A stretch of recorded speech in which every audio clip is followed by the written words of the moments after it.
Hello friends, আপনি যদি কোনো রোজভ্যালি ইনভেস্টর হন বা আপনার বিজনেস যদি সাইবার ক্যাপ হয়, তাহলে এই ভিডিওটি সম্পূর্ণ আপনার জন্য। আর আমি প্রবীর, বর্তমানে আমি এখন পাঞ্জাব ন্যাশনাল ব্যাংকের একজন বিজনেস করেসপন্ডেন্ট। চ্যানেল অজানা রহস্য পাকড়েতে আপনাকে স্বাগত। আর কথা না বাড়িয়ে চলুন শুরু করা যাক। আমি ধরে নিলাম রোজভ্যালি অ্যাসেট ডিসপোজাল কমিটি ওয়েবসাইটে আপনারা সবাই সার্টিফিকেট জমা করেছেন। এখনও পর্যন্ত 31,50,448টি সার্টিফিকেট ওই সাইটে জমা হয়েছে। এর মধ্যে অল্প কিছু সংখ্যক লোক টাকা পেয়েছেন, তবে সর্বোচ্চ লিমিট 10,200 টাকা পর্যন্ত। এই প্রসঙ্গে বলে রাখি, ধরুন আপনার 3টি সার্টিফিকেট আছে, একটি 5,000 টাকা, একটি 10,000 টাকা ও আরেকটি 50,000 টাকা। কিন্তু টাকা দেওয়ার প্রথম লিমিট ছিল 10,200 টাকা পর্যন্ত। তাহলে এটা কখনো ভাববেন না যে 5,000 টাকার ও 10,000 টাকার সার্টিফিকেটের টাকাটি প্রথম পাবো এবং 50,000 টাকার যে সার্টিফিকেটটি আছে তার টাকা পরে পাবো। না, এইরকম ভাবনা সম্পূর্ণ ভুল। এরকমও হতে পারে যে আপনি 5,000 টাকার ও 10,000 টাকার যে সার্টিফিকেটটি আছে সেটি প্রসেসিং আছে, কিন্তু 50,000 টাকার যে সার্টিফিকেটটি আপনার আছে সেই সার্টিফিকেট থেকে আপনি 10,200 টাকা প্রথম ফেরত পেতে পারেন। কেন এই কথা বললাম? কারণ আমার ক্ষেত্রেও এইরকম একটি ঘটেছে। আমার একটি 30,000 টাকা সার্টিফিকেট ছিল, সেখান থেকে আমি 10,200 টাকা পেমেন্ট পেয়েছি। বাকি 19,800 টাকা আমি পরবর্তীকালে পাব। স্ক্রিনে সেই তথ্যটি আমি দেখাচ্ছি, একটু ভালো করে লক্ষ্য করে দেখুন। দেখলেন তো, সার্টিফিকেটটি ছিল আমার 30,000 টাকা। এর মধ্যে আমি পেমেন্ট পেয়েছি 10,200 টাকা, আর 19,800 টাকা এখনও আমি পাবো লেখা আছে। আমি নিজে এখনো পর্যন্ত ছোট বড় করে মোট 5টি সার্টিফিকেটের পেমেন্ট পেয়েছি। কিন্তু এখন প্রশ্ন হলো, আমি পেলাম কিন্তু আপনারা বা আপনি পেলেন না কেন? তাই এই বিষয় নিয়ে আজকের ভিডিও, ভালো করে মন দিয়ে শুনুন। কেন পাননি এবং পেতে গেলে আপনাকে কী করতে হবে ইত্যাদি ইত্যাদি। প্রথমে আসি অ্যাপ্লিকেশান প্রসঙ্গে। আপনি যখন টাকা ফেরতের অ্যাপ্লিকেশান ফর্মটি পূরণ করে অনলাইনে সাবমিট করেছিলেন, তা যথাযথভাবে পূরণ করেছিলেন কি না।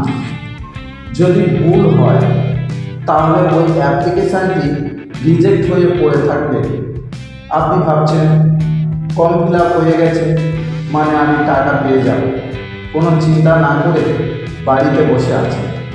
কিন্তু না, এর জন্য আপনাকে নিয়মিত মোবাইলে মেসেজ বক্স চেক করতে হবে, এডিসি থেকে কোনো রিজেক্ট মেসেজ এসেছে কি না। কারণ অ্যাপ্লিকেশানটি রিজেক্ট হলে আপনার রেজিস্টার মোবাইলে অবশ্যই একটি মেসেজ আসবে।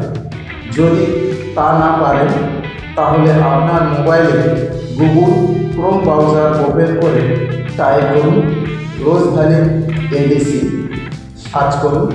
সেখান থেকে ডাইরেক্ট ইনভেস্টরে গিয়ে ক্লিক করুন। এবার সার্টিফিকেট নাম্বার ও ক্যাপচার কোড দিয়ে সার্চ করুন।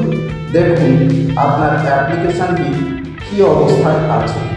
যদি দেখায় your application is pending, verification will be started sorry, তাহলে ঠিক আছে, অপেক্ষা করুন। কারণ এডিসি থেকে রিজেক্ট মেসেজ না আসা পর্যন্ত আপনি আপনার অ্যাপ্লিকেশানটি রিসাবমিট করতে পারবেন না। আর যদি দেখায় অ্যাপ্লিকেশানটি রিজেক্ট হয়ে গেছে, তাহলে রিজেক্ট এর কারণ পাশে লেখা থাকবে, তখন সেখান থেকে এবং রিসাবমিট অপশানে ক্লিক করে ভুলটি ঠিক করে পুনরায় সাবমিট করতে পারবেন। এবার আসা যাক কেমন করে অ্যাপ্লিকেশান রিজেক্ট হয়। ধরুন আপনার আইডি প্রুফ কিংবা অ্যাড্রেস প্রুফ অথবা ব্যাঙ্ক অ্যাকাউন্টে নামের সঙ্গে রোজভ্যালি সার্টিফিকেটের নাম মিলছে না, তখন অ্যাপ্লিকেশানটি রিজেক্ট করে। তখন নামের সঙ্গে ম্যাচিং ডকুমেন্ট বা ম্যাচিং অন্য কোনো ব্যাঙ্ক অ্যাকাউন্ট দিয়ে রিসাবমিট করতে হবে। যদি সেটা সম্ভব না হয় তাহলে আপনার যে ডকুমেন্টসগুলো পূর্বে আপলোড করা ছিল সেই সব ডকুমেন্ট সহ একটি কোড এফিডেভিট আদার্স অপশানে আপলোড করে সাবমিট করতে হবে।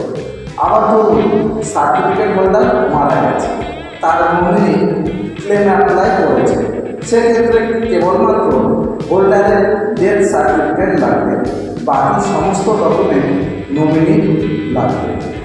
আবার এও দেখা গেছে যে অ্যাপ্লিকেশন করার সময় ব্যাঙ্ক অ্যাকাউন্ট বা আইএফএসসি কোড ভুল টাইপ করে তাড়াহুড়ো করে অ্যাপ্লিকেশানটি সাবমিট করে অ্যাকনোলেজমেন্ট বের করে দেখছেন আইএফএসসি কোড বা ব্যাঙ্ক অ্যাকাউন্ট যে কোনো একটি ভুল হয়েছে। তাহলে এখন কী করবেন?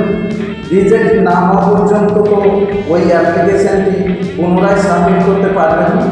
তখন অনেকে কী করেছে জানেন?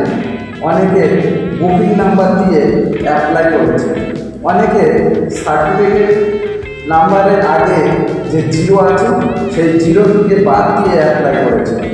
এইগুলো ইনভ্যালিড সার্টিফিকেট হিসেবে ক্যান্সেল হবে, কারণ এই একই বুকিং নাম্বারে অনেক সার্টিফিকেট ইস্যু হয়ে থাকে। বা মহিলাদের বিয়ের পর যদি পদবি চেঞ্জ হয় সেগুলোর ক্ষেত্রে এফিডেভিট অবশ্যই লাগবে। আর দুটি গুরুত্বপূর্ণ বিষয় হলো যা আজকের ভিডিওর মূল বিষয়বস্তু। নাম্বার 1, কোনো সার্টিফিকেট হোল্ডার যদি অ্যাপ্লাই করার পর মারা যান, আবারও বলছি, কোনো সার্টিফিকেট হোল্ডার যদি অ্যাপ্লাই করার পর মারা যান তাহলে ব্যাংকের নিয়মে ওই অ্যাকাউন্টে মৃত্যুর পর যদি কোনো টাকা ঢোকে তাহলে তার নমিনি সেই টাকা তুলতে পারবে না। অপরদিকে অ্যাপ্লাই হয়ে যাওয়ার জন্য ওই পলিসি হোল্ডারের নমিনিও নতুন করে অ্যাপ্লাই করতে পারবে না। তাহলে নমিনি ওই টাকা পাবে কীভাবে?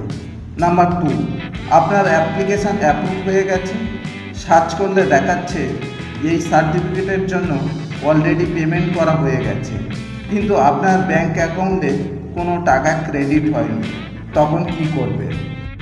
এই দুটি প্রশ্নের উত্তরে বলি, রোজভ্যালির এডিসি ওয়েবসাইটে গিয়ে একটি মাত্র মেল করা।